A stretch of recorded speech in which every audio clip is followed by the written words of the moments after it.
அக்காலத்தில் குறுநில மன்னன் ஏரோது இயேசுவை பற்றிய செய்தியை கேள்வியுற்றான். அவன் தன் ஊழியரிடம், இவர் திருமுழுக்கு யோவான்தான்.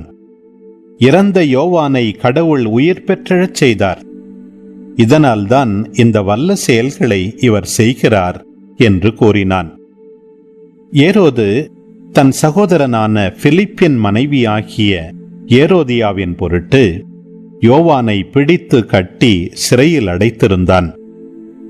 ஏனெனில் யோவான் அவனிடம், நீர் அவளை வைத்திருப்பது முறையல்ல என்று சொல்லி வந்தார். ஏரோது அவரை கொலை செய்ய விரும்பினான். ஆயினும் மக்கள் கூட்டத்தினர் அவரை ஓர் இறைவாக்கினர் என கருதியதால் அவர்களுக்கு அஞ்சினான். ஏரோதின் பிறந்த நாளில் ஏரோதியாளின் மகள் அவையினர் நடுவில் நடனமாடி ஏரோதை அகமகிழச் செய்தாள். அதனால் அவள் எதை கேட்டாலும் அளிப்பதாக அவன் ஒரு வாக்குறுதியை ஆணையிட்டு அறிவித்தான்.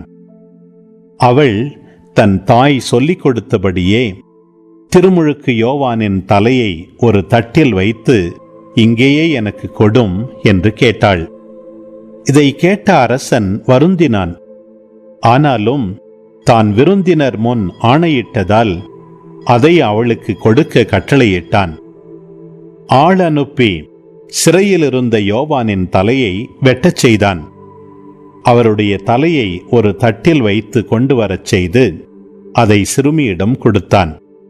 அவளும் அதை தன் தாயிடம் கொண்டு சென்றாள்.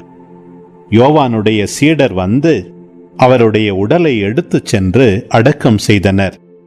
பின்னர் இந்நிகழ்ச்சியினை இயேசுவிடம் போய் அறிவித்தனர்.